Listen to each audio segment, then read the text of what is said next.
지난주 한 주 쉬었는데 오랜만에 뵙는 것 같습니다. 감사합니다. 네. 네. 오늘은 156쪽이고요. 저도 뵙고 싶었습니다.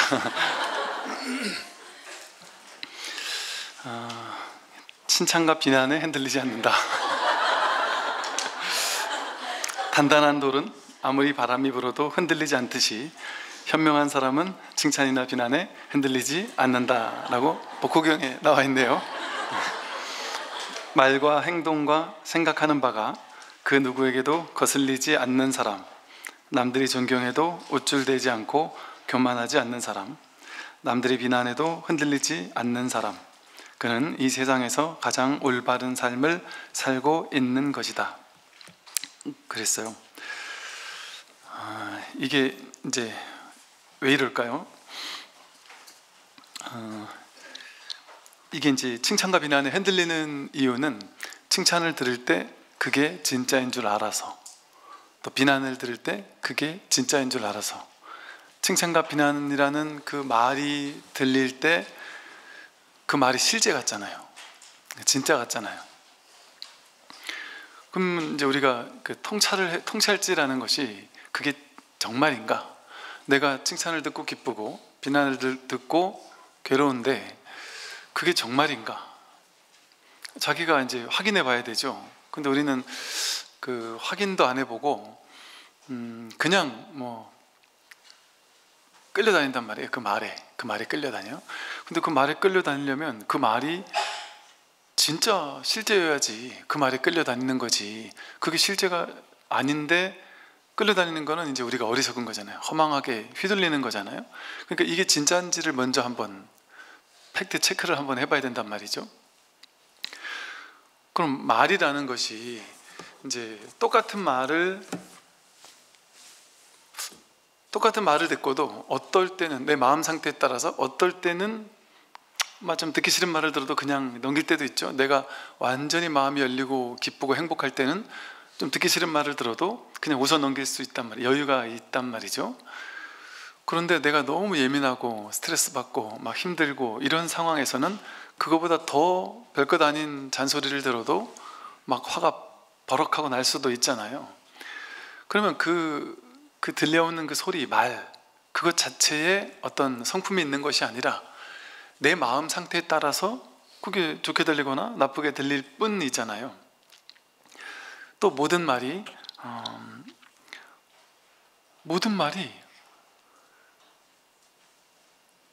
자기 해석이에요. 전부 다. 그냥 어떤 말이 들리든 그게 이 소리와 다르지 않죠. 그냥 인연 따라 이렇게 들려온 소리일 뿐이죠. 그래서 우리는 소리가 들릴 때, 말이 들릴 때 그 말과 소리에 나름의 의미를 부여하잖아요.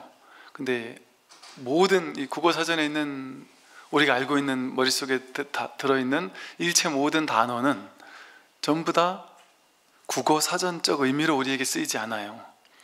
자기의 사전이 다 따로 있단 말이에요. 자기 머릿속에 자기 분별의 사전이 다 자기에게 있어가지고 국어사전에선 이렇게 정의가 내려졌는데 나에겐 그게 다르게 정의 내려져 있어요. 우리 모두가. 사랑, 국어사전적 의미의 사랑이 아니에요. 사람마다. 어떤 사람은 사랑 소리만 들어도 지긋지긋한 사람도 있을 수 있고 막 꼴보기 싫은 사람도 있을 수 있고, 뭐 어떤 사람은 남녀 간의 사랑을 생각할 수도 있고 부모 자식 간의 사랑을 생각할 수도 있고 뭐 인류애 같은 뭔가를 생각할 수도 있고, 화난다, 뭐 성공했다, 실패했다, 성공했다가 그 말의 의미가 정해져 있을까요?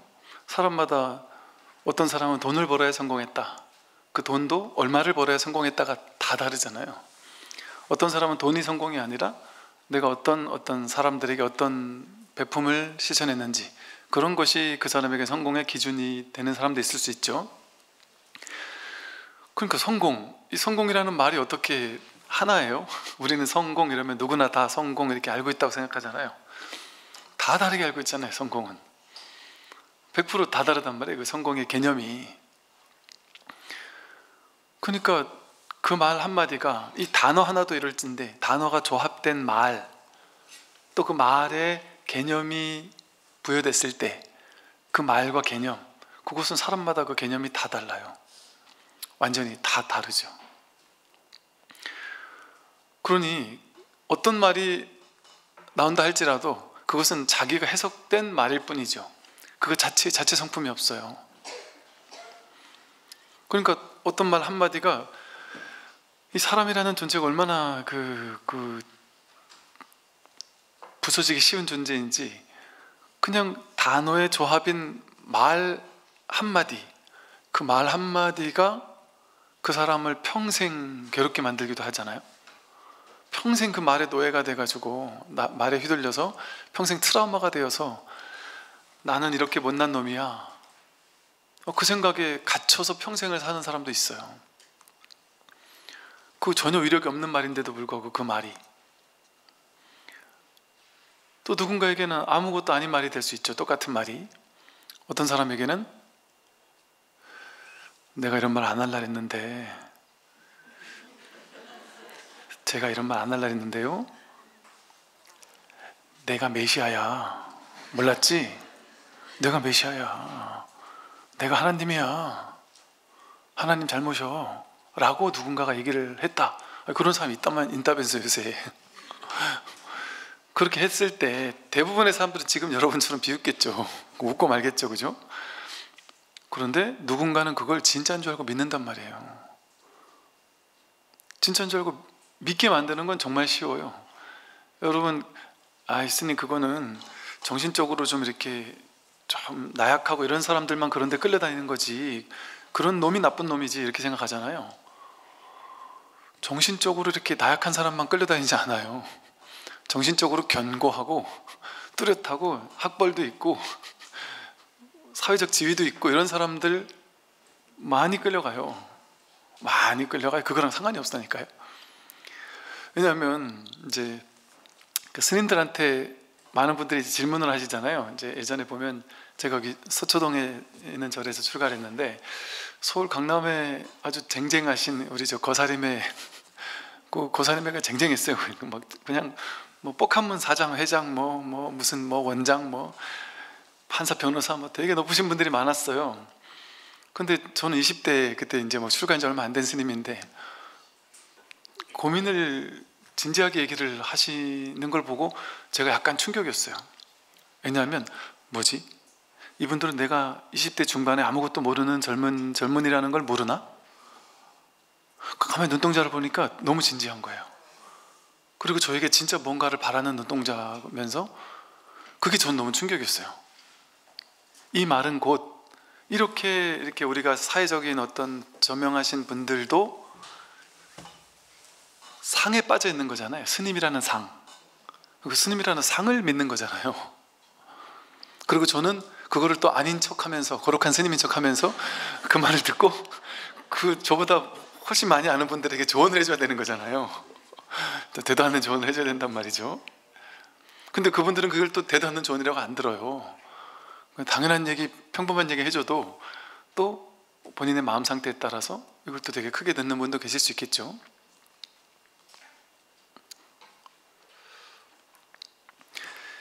이 세상에 있는 모든 가치는 자기 마음속에서 나와요. 자기가 마음으로 부여한 거거든요. 마음으로 부여한 거.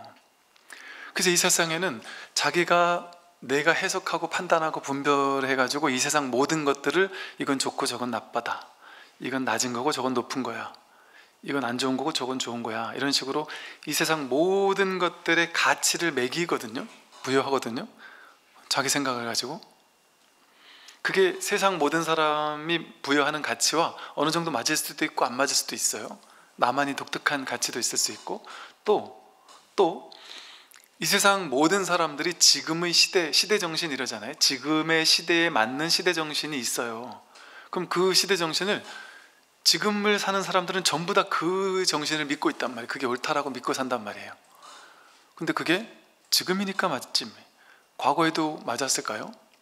지금은 예를 들어 무슨 반도체니 뭐 이런 게 중요해, 바이오니 뭐 이런 말들이 막 TV 같은 데 많이 나오잖아요. 그게 되게 중요한가 보죠, 지금 시대에는.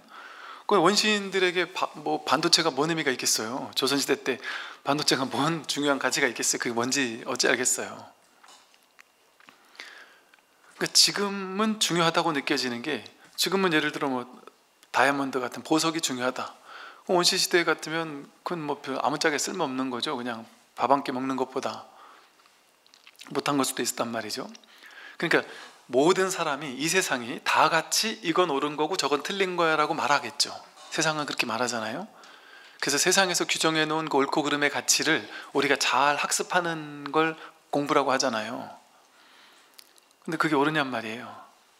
그게 덮어놓고 세상 사람들 모두가 그렇게 맞다고 하면 나도 무조건 맞아요 이러고 따라가야 됩니까? 우리가 그런 사람이냔 말이죠. 그래야 된다고 배웠는데 그게 아니란 얘기를 석가모니 부처님께서 하셨어요. 오래된 전통이라고 해서 무조건 따르지 마라, 뭐 유력한 사람이 한 말이라고 해서 무조건 따르지 마라, 뭐 성자가 한 말이라고 해서 무조건 따르지 말고, 전통이라고 해서 무조건 따르지 마라. 너 스스로 확실하게 검증하고 확실하게 체험해보고, 그래서 정말 자기가 스스로 그것이 맞다라는 게 확실하게 증명이 된다면 그때 가서 그걸 믿든 말든 그때 가서 해라, 이런 식의 말씀을 하셨단 말이죠.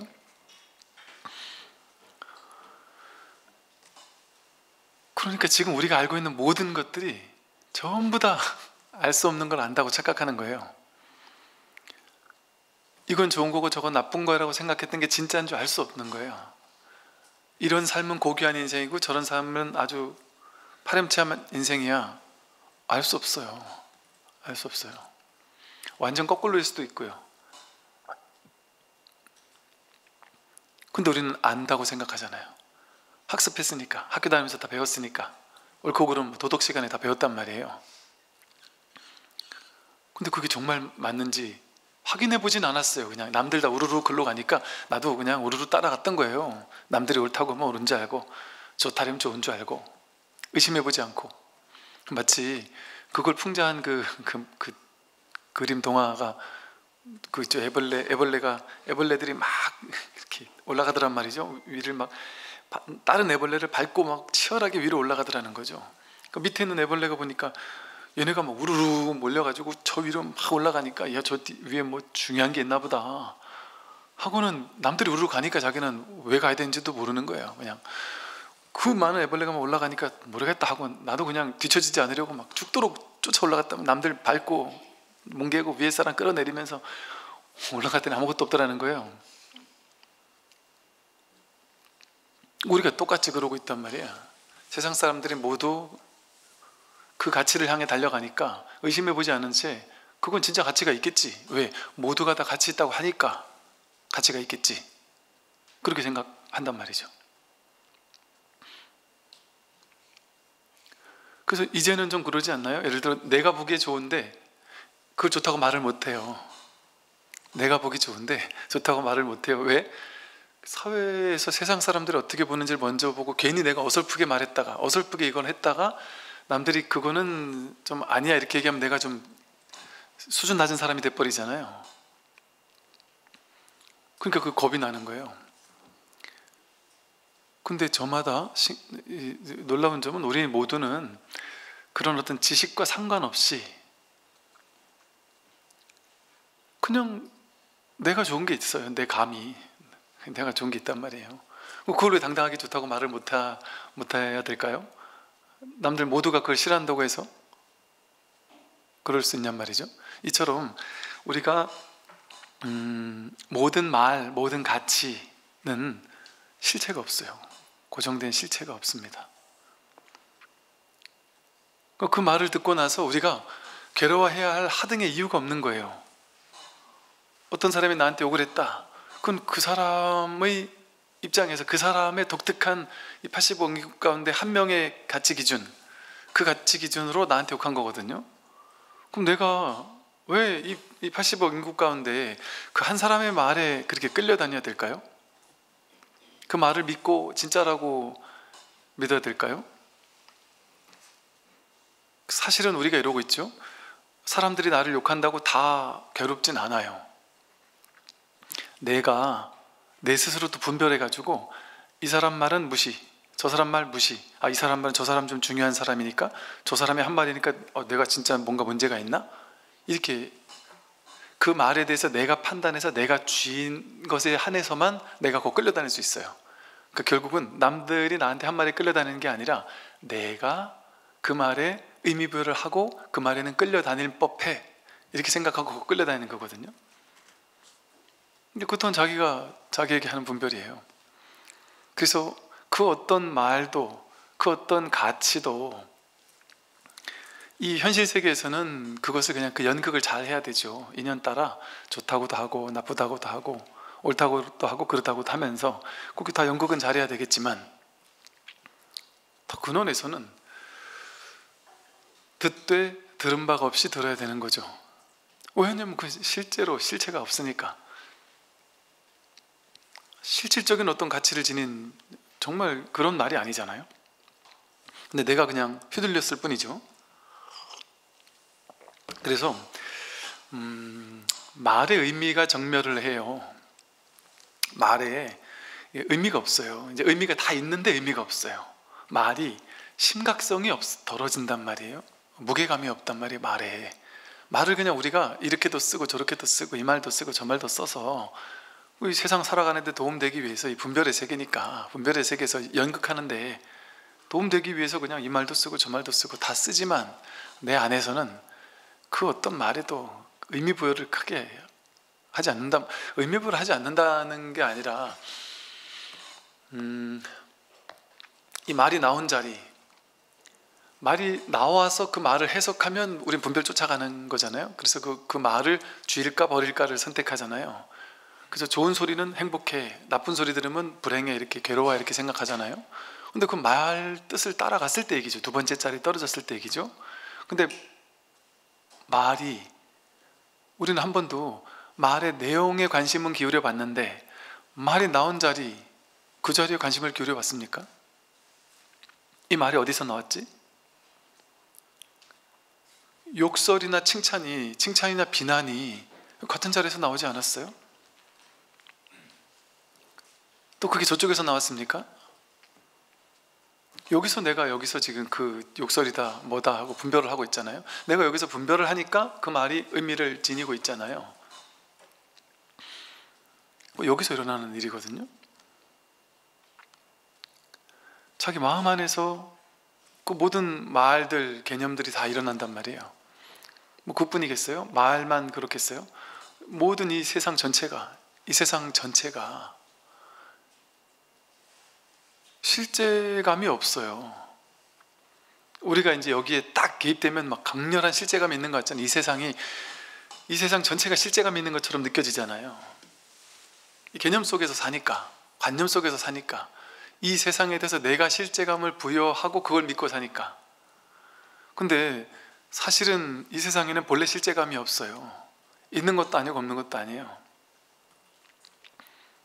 그러니까 여러분이 그렇게 하면, 이런 말을 들으면 와, 진짜 뭔가 공부 많이 한 분들이나 뭔가 깨달은 사람이나 이런 사람들은 세상을 봐도 실제감이 없나 보다, 와 대단하다, 난 안 그런데, 이렇게 생각하잖아요.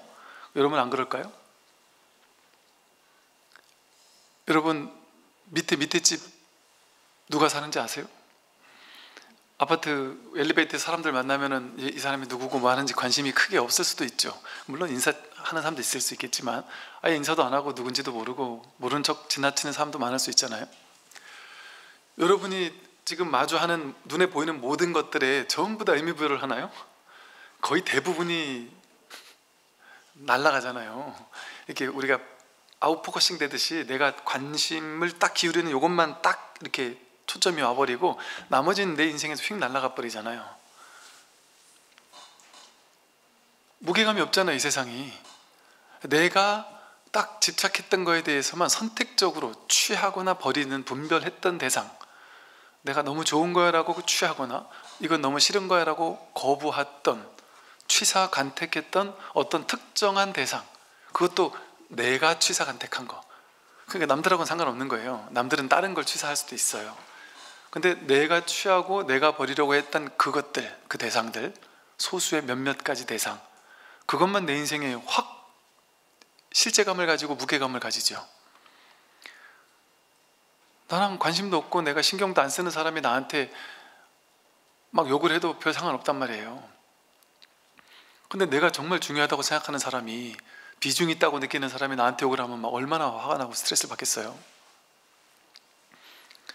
그러니까 이게 우리의 본성인 거예요.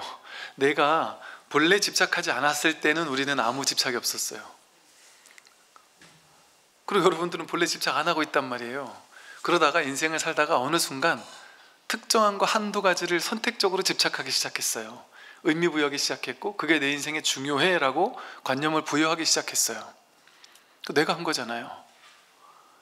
내가 그 집착을 만들어내고 그걸 중요하다고 여기고 거기에 사로잡혔잖아요. 내가 그걸 하는 것도 내가 할 수 있으니까 놓는 것도 누가 할 수 있어요? 자기가 할 수 있는 거예요. 못 놓는다고 생각해요. 붙잡는 거 내가 했기 때문에 놓는 것도 내가 할 수 있어요. 나밖에 할 수가 없어요. 그러면 이 붙잡기 이전, 그게 없습니까, 우리에게? 이 세상 모든 것이 여러분에게 사실 의미가 없지 않아요? 무게감이 없지 않습니까? 실체감이 없지 않습니까? 마치 영화 보는 것 같지 않나요, 이 세상이? 그러다가 자식이 딱 나와가지고 어디 한 대 맞았다고 막 피 풀리면서 오면은 갑자기 세상이 막 생생하게, 그 자식이 막 생생하게 실제감이 나타나면서 화가 막 나면서 어떤 놈이 그랬냐고 하면서 막 갑자기 막 그 일에 대해서 선택적으로 막 실제감이 확 부여된단 말이에요. 탐진치 막 분별이 일어난단 말이죠. 그러니까 사실은 우리가 본래 부처라는 게 본래 부처로 살고 있어요. 근데 선택적으로 자기가 탐진치 삼독을 선택적으로 일으키는 거예요. 자기가 취사한 거에 대해서만.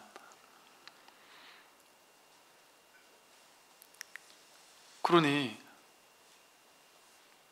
쥐고 있는 게, 쥐거나 버리려고 하는 그 대상이 더 많습니까? 그렇지 않는 대상이 더 많습니까? 그렇지 않은 대상이 더 많죠. 그러니까 선생님, 저는 집착을 버릴 줄 모르겠어요. 뭐를 집착하는 줄도 모르겠고, 집착을 놓는 방법도 모르겠고, 제가 그걸 할 수 있는지도 모르겠고. 야, 이 공부 많이 한 사람은 참 집착도 내려놓고 참 대단하다. 공부 많이 한 사람은 이제 한 이만큼 집착이 없어요. 그냥 무게감이 없으니까, 내가 쥐질 않았으니까. 근데 이를테면 이 사람이 이 공부에 대한 집착, 이 법에 대한 집착이 있을 수 있어요. 딴 사람은 또 이 다른 거에 집착은 똑같이 없어요. 근데 나는 몇 명까지 내가 집착하는 거에 대한 집착이 있을 수 있죠. 그 내려놓고 있는 건 똑같단 말이에요, 누구나. 그래서 말이 나온 그 근원, 바탕, 배경, 이 세상 모든 것들은 전부 다 인연 따라 생겨나고 인연 따라 사라지죠. 인연 따라, 이 소리가 이렇게 인연을 부여하니까 인연 따라 생겨나고 사라지듯이, 또 이 세상 모든 것이, 여러분 그 부처님이 12처가 일체다 이랬잖아요. 그 제가 이제 어디 우리 불교 관련된 뭔 시험 문제지라는 저 봐달라고 누가 예전에 가져온 적이 있었는데, 그냥 그거예요. 그 문제를 누가 냈는지 뭐 잘 내긴 했는데 주관식을 답을 쓰는데, 일체는 동그라미 이다. 동그라미를 채워야 되는 거예요. 일체는 동그라미 이다. 뭘까요? 그 12처를 써야 된다는 거예요. 야, 근데 그거 뭐 앞뒤 뭐 설명도 없이 그냥 뭐 일체는 동그라미 이다 이러면 이거를 과연 이걸 쓸까? 이렇게 생각했던 적이 있었는데, 부처님은 일체를 12처라 했어요. 일체라는 건 이 세상 모든 것, 삼라만상 모든 것들, 일체 모든 것이 뭐냐 이 말이잖아요. 일체 모든 건 12처다. 즉 눈, 귀, 코, 혀몸, 뜻과 색성향, 미촉, 법이다 이거잖아요. 일체는 어떻게 있느냐 이 말이거든요. 일체는 어떻게 있어요? 내 눈이 있으니까 눈에 보이는 게 있단 말이에요. 이 눈이 없으면 눈에 보이는 게 없어요. 세상이 없어요. 세상 자체, 우리는 그렇게 생각 안 하잖아요. 우리는 세상 자체는 원래 항상적으로 여기 있어. 고정돼서 딱 언제나 여기 세간은 이렇게 세팅돼 있어. 그걸 이제 내가 들어와 가지고 보는 거야 이렇게 생각했잖아요. 부처님 말씀 그게 아니에요. 내가 안근히 색경을 접촉할 때 안식이 일어난다 그랬단 말이에요. 내가 알고 있는 일체 모든 것이라는 건 12처라 했단 말이에요. 눈, 깊고 혐음 뜻으로 색상 미축법을 접촉할 때 그게 있다고 여겨지는 모든 것들이에요. 그 말은 무슨 말이냐면 내가 볼 때 있다는 거잖아요. 안 볼 때는, 그래서 이런 말이 있는 거예요. 이제 어젯밤 밤에 잘 때 뒷산에서 눈이 많이 내려서 나뭇가지가 큰 굉음을 내면서 부러졌다. 근데 나는 전혀 관심도 없고 그걸 알지도 못하고 살았다. 그럼 그 일이 그 사람에게 있느냐? 없다. 이 세상이 원래 이렇게 딱 세팅되어 있는 게 아니란 말이에요. 인연 따라 그렇게 보여졌을 뿐이에요. 인연 따라. 우리는 사람이라는 인연 따라 가시광선만 보이잖아요. 어떤 곤충들은 가시광선을 못 보고 적외선만 보고 또 자외선만 보는 파충류들도 있고 뭐 그렇다래요. 그럼 그들은 보는 세계가 달라요. 인연이 다르니까. 우리는 물속에서 살면은 지옥 같을 거 아니에요. 물속에서 못 살까 죽을 거 아니에요. 그죠? 우리 인연은 물속에 있으면 죽을 것 같은 거 숨 막혀 죽는 거예요. 물고기에게는 인연이 다르니까 물고기는 그 물속이 아늑한 내 집인 거예요. 그러니까 물속에서 우리는 막 지옥을 맛볼 텐데 물고기는 행복하게 살겠죠? 그럼 물속은 지옥입니까? 행복입니까? 우리가 분별했을 때 그게 그것으로 드러나는 거잖아요. 이 세상이 진짜 이렇게 있겠어요?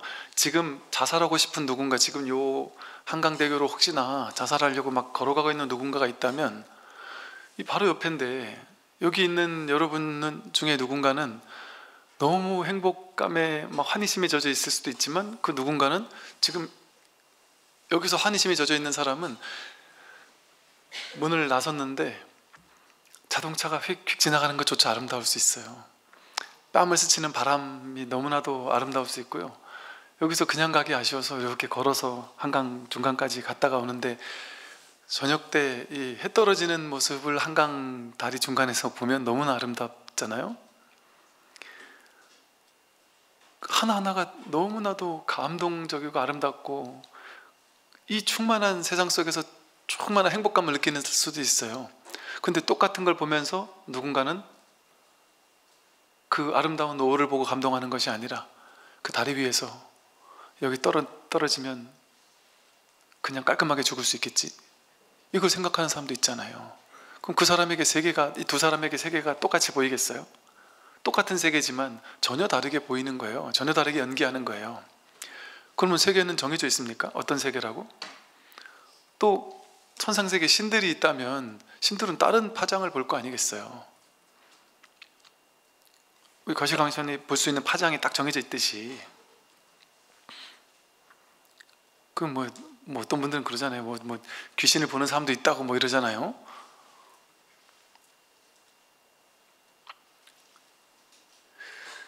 이 세상은 그렇게 정해져 있는 게 아무것도 없습니다. 내가 볼 때 보이는 거예요. 내가 생각하는 바대로 세상은 지금 이렇게 나에게서 창조된 거예요. 그러니까 세상 조물주는 자기예요. 자기가 자기에게 연기된 세계를 자기가 창조한 거예요. 그래서 이 세상 모든 것이 전부 다 자기 마음의 일이에요. 마음을 벗어나는 일이 하나도 없어요. 다 자기예요. 이 세상 전부가, 모든 것이 둘로 나뉘지 않는단 말이에요. 가치라는 게 없단 말이에요. 좋다 나쁘다 옳다 그르다 하는 거, 그런 건 분별을 일으켰을 때, 분별심이 규정할 때 그 가치라는 게 가짜로 만들어질 뿐인 거예요. 근데 이 분별심 이전에 무분별심이라고 부르죠. 진여심이라고 부르죠. 반야지혜라고 부르는 우리 본심, 자성, 본래 면목하는, 여기서 본다면 아무 일이 없어요. 마치 바다 위에서 파도가 치듯이 바다 입장에서는 파도가 아무 상관이 없단 말이에요. 파도가 어떻게 치더라도. 파도들끼리는 콘서트를 열어서 이 파도가 아름답냐 저 파도가 아름답냐 막 싸울 수도 있겠죠. 근데 바다 입장에서는 상관없단 말이에요. 막 큰 파도든 작은 파도든 잘난 파도든 못난 파도든 큰 파도가 작은 파도를 확 덮쳐가지고 작은 파도를 죽여버렸어도 작은 파도는 저놈 살인마야 이러겠지만 바다는 상관이 없단 말이에요. 거긴 죽인 놈도 없고 가해자도 없고 피해자도 없단 말이에요. 이 인연 따라 생겨나고 사라지는 모든 것들이 이 본래 마음, 진여심 여기서 일어나고 사라져갈 뿐이란 말이죠. 그러니 생겨나고 사라지는 것들은 그냥 내가 그렇게 분별했을 뿐이지 분별할 수가 없어요. 분별되지 않아요. 그냥 분명히 있는데 있지가 않아요. 일어났는데 일어난 바가 없어요. 그 정멸이란 말이죠. 정멸. 그러니까 이 마음자리를 깨닫는다는 것은 자기 마음을 한번 본다는 것은 이 본성을 한번 확인한다는 거거든요. 아, 이 세상이 무엇인지 내가 누구인지를 문득 한번 알아채는 거예요. 그동안 한 번도 보지 못하던 분별만 보고 살았기 때문에 이 무분별지를 한 번도 보지 못했던 사람이 한번 나의 진실을 한번 확인한단 말이죠. 이 세상이 무엇인지 진실을 한번 확인한단 말이죠. 나와 세계가 전부 다 통으로 이 마음 하나에서 나왔구나. 오로지 마음 하나뿐이구나. 근데 이 마음은 볼 수도 없고 만질 수도 없고 들을 수도 없고 만질 수도 없고 크기도 없고 색깔도 없고 그러나 없진 않아요. 이렇게 항상 확인되니까 볼 때 확인되고 들을 때 확인되고 생각할 때 확인되고 느낄 때 확인되고 그런데 여기서 이 법을 확인하는 게 아니라 우리는 항상 분별을 확인했단 말이에요. 분별이 있는 그 자리에 무분별이 있는데 색이 있는 그 자리에 공이 있단 말이에요. 색 즉시 공이란 말이에요. 우리는 거기서 맨날 색만 보고 있었으니까 공의 실상을 체득하지 못했을 뿐인 거죠. 그러니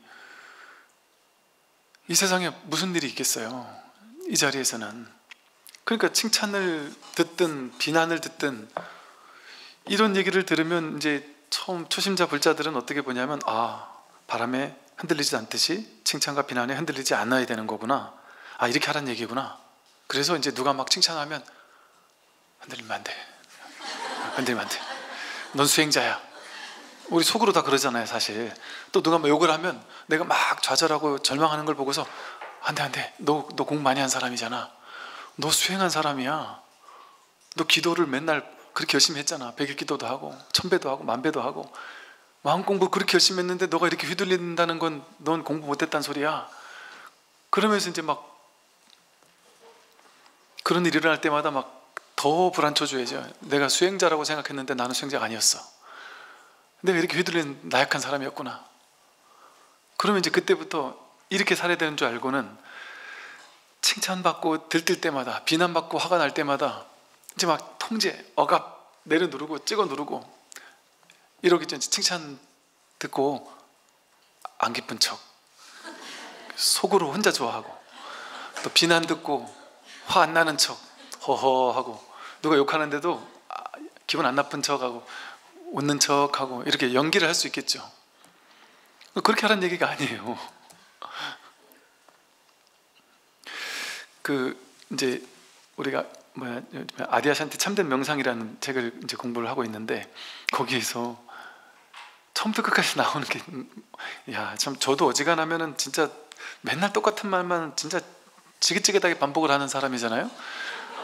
근데 이 아디아샨티가 보니까 뭐 이 얘기를 책 한 권씩이나 썼나 싶을 정도로 진짜 네 똑같은 얘기만 해요. 진짜 참된 명상이 뭐냐 이 얘기. 그 한마디 통제하지 마라. 통제하는 명상은 진짜가 아니다 이거거든요. 근데 우리는 통제하는 걸 명상이라고 생각했잖아요. 수행이라고 명상이 수행이거든요. 우리는 수행을 통제하기 위해 했잖아요. 절에 가서 기도 왜 했어요? 기도해서 뭔가 얻으려고. 수행 왜 해요? 수행해가지고 마음 고요해지려고.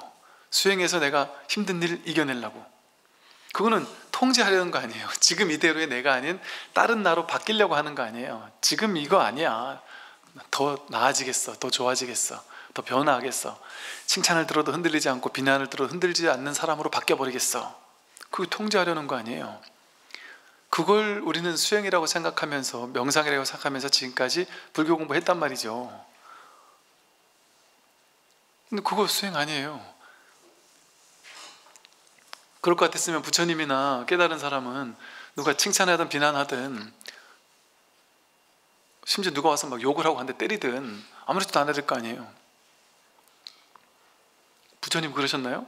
안 그랬어요. 부처님이 제자들이 좀 잘못하는 게 있으면 혼내고, 앞으로는 다 같이 모아놓고서는 이런 거 앞으로 하지 마라 하고 계율 제정하고 쫓아가가지고 혼낼 거 혼내고 했단 말이에요.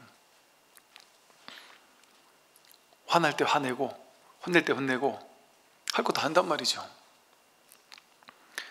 그런데 해도 한 바가 없는 거지. 해도 한 바가 없는 것이지 그거 자체를 아무것도 하지 않는다는 건 아니란 말이죠. 그래서 이걸 억지로 하라는 게 아니에요. 억지로 자기를 통제하고 자신의 삶을 통제해서 내가 원하는 삶으로 바꾸라는 얘기가 아니에요. 여러분, 어떻게 하면 이상적인 여러분이 꿈꾸는 삶이 있을 거 아니에요. 난 이렇게 살면 좋겠어 하고 이렇게 이상적인 인생, 여러분이 꿈꾸는 삶의 모습 있잖아요. 그거 이루어지면 여러분 행복하다고 확신할 수 있습니까? 여러분이 생각하는 꿈꾸는 이상향의 그 세계, 그 세계가 딱 드러났을 때 진짜 그것이 진실한지 여러분 굳게 믿을 수 있어요? 여러분 자식이 여러분이 원하는 대학에 갔을 때 진짜 행복하다는 보장이 있어요? 여러분 남편이 내가 원하는 만큼 돈을 벌어왔을 때 진짜 좋다라는 보장이 있습니까? 알 수 없어요. 이게 지혜거든요. 모른다, 이게 지혜예요. 아는 게 어리석은 거예요? 아는 게 어리석은 거예요? 모르는 줄 아는 게 지혜예요. 내가 안다고 여기는 거는 어리석음이구나. 어리석음으로 내 피상적인 이 생각, 이거에 갇혀가지고 이렇게 되는 게 좋은 거야 라고 알고 있잖아요. 그게 진짜 아는 게 아닌데, 그렇게 됐을 때 더 잘못될지 어찌 알겠어요. 나는 승승장구하는 게 좋겠지만 그 사람이 너무 승승장구를 했을 때 옆에서 누군가가 막 시기 질투해서 그 사람을 끌어내릴 수도 있어요. 저는 이제 진급을 했는데, 진급 안 했으면 내가 감옥 안 가는데 진급했기 때문에 그 자리에 있어가지고 감옥 가는 사람도 봤다니까요. 본인 크게 잘못이 아니지만 그 자리에 있으면 그냥 가야 되는, 관행처럼 해오던 것을 내가 분명히 아무리 얘기를 했어도 안 되는 게 있단 말이죠.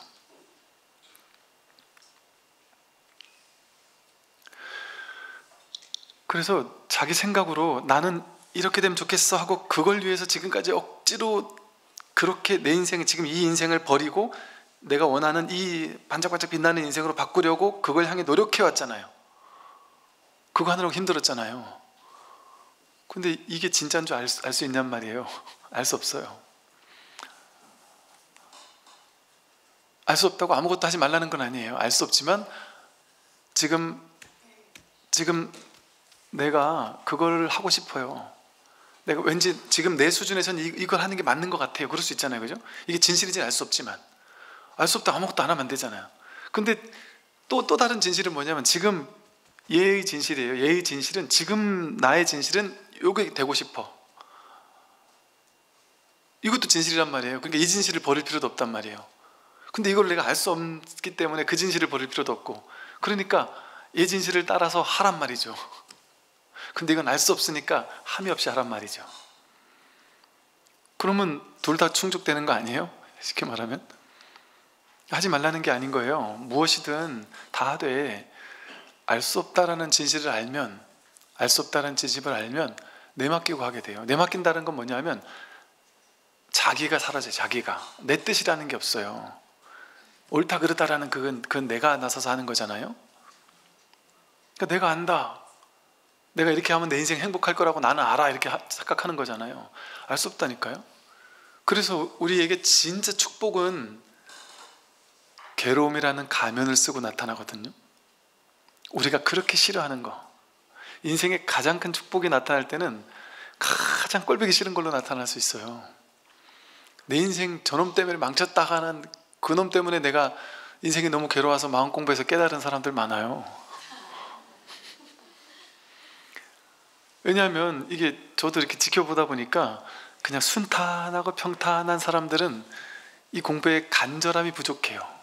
간절함 한 스푼이 부족해서 이 깨달음이 안 일어나는데, 비슷한 상황이었는데, 그래서 비슷하게 진전이 별로 없었는데 어떤 한 분이 갑자기 집에 큰 충격적인 괴로운 일이 벌어졌어요.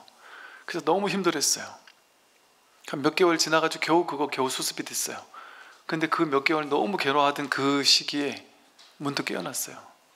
너무 힘드니까 이 공부가 너무 간절해지는 거예요. 저절로.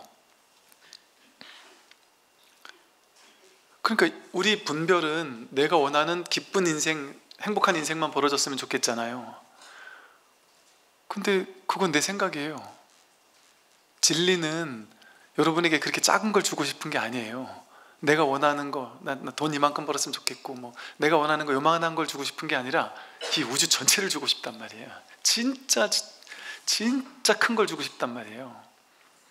그래서 뺏는 것처럼 보이는 거예요. 현실에서는 행복을 뺏어가는 것 같고, 괴로움을 갖다 주는 것 같고, 내 인생을 망치려고 작정을 했나 이놈의 부처님이 말이지, 이렇게 생각할 수도 있단 말이에요. 때로는 그렇기도 하잖아요.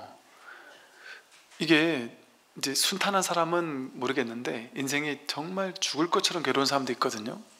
어떻게 이렇게까지 사람이 죽을 것 같이 괴로울 수 있나 싶을 정도로 괴로운 사람이 있단 말이에요. 그럼 못 받아들여요. 그러면은 그 괴로움을. 우리가 그 예수님의 위대함을 얘기하는 이유가 그런 거거든요. 보세요. 예수님이 죽음 직전까지 갔단 말이에요. 십자가에 못 박혀서 죽음 직전까지 갔단 말이에요. 그러면 어떻겠어요? 내가 지금 하나님의 아들이라고 막 큰 소리 뻥뻥 쳐놨는데, 그 내 밑에 막 이렇게 나를 따르는 사람들도 이렇게 많이 있는데,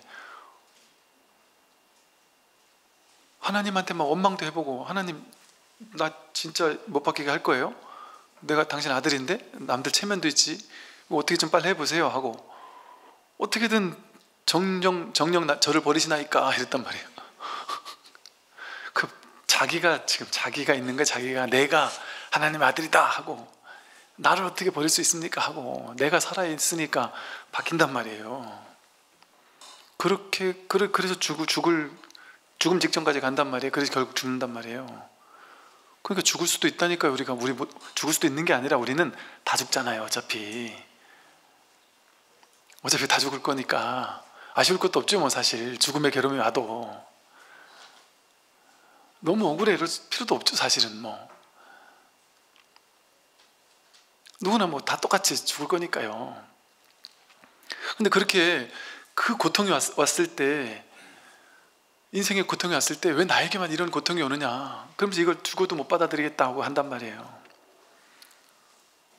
근데 거기서 그 나라는 걸 탁 놔버리면, 당신 뜻대로 하소서 하고 나를 완전 놔버렸을 때, 그때 죽어요. 육신은 죽어요. 그러나 부활을 한다리잖아요. 진짜 자기가 살아난단 말이에요. 껍데기에 내가 죽고 진짜 내가 살아난다니까요. 껍데기에 내가 죽고, 내가 통증이 일어난다, 그게 생각으로 해석하니까 내가 통증이 일어난다 이거거든요. 근데 여러분, 아무리 통증이 일어나도, 통증이 있어서 막 죽을 것 같이 괴로울 때 있잖아요. 괴로울 때 잠깐 어디서 전화가 와가지고 심각한 전화를 잠깐 받는 동안은 희한하게 그 통증이 없지 않아요? 그 통증이 잠깐 안 느껴진다니까요. 그러다가 또 좀 있다가 전화 끊으면 다시 이제 아프기 시작하고, 실제가 그렇잖아요. 나에게 온 통증이라고 붙잡을 때 그게 통증이 더 커질 수 있거든요. 근데 사실은 또 이런 경험도 있을 거예요. 여러분 중에는 이제 어떤 분들은 그런 얘기를 해요. 내가 아플 때 그 아픔을 그냥 관찰했더니, 그냥 있는 그대로 보고 그 자리에 쑥 들어가서 그걸 그냥 확 받아들이면서 그 아픈 거를 그냥 하나가 돼서 온전히 아파해 주기로 하고 그냥 확 바라봤더니 그 통증이 없어졌다 이런 사람도 있고, 혹은 분명히 통증이 있긴 있는데 막 끌려 들어가지가 않게 되더라, 이런 식의 얘기하는 사람도 있단 말이에요. 언뜻 보기 때문에. 근데 사실 내가 아픈 게 아니에요. 그 통증이라는 게 목격되는 걸 통해서 그 통증이 자기가 그 진짜 같은 막 생생한 통증, 그게 자기 부처를 이렇게 생생하게 증거해주고 있는 거거든요. 아파 죽겠다 죽겠다 하는, 거기서 자기가 살아있는 게 확인된단 말이에요. 자기 부처가 확인된단 말이에요.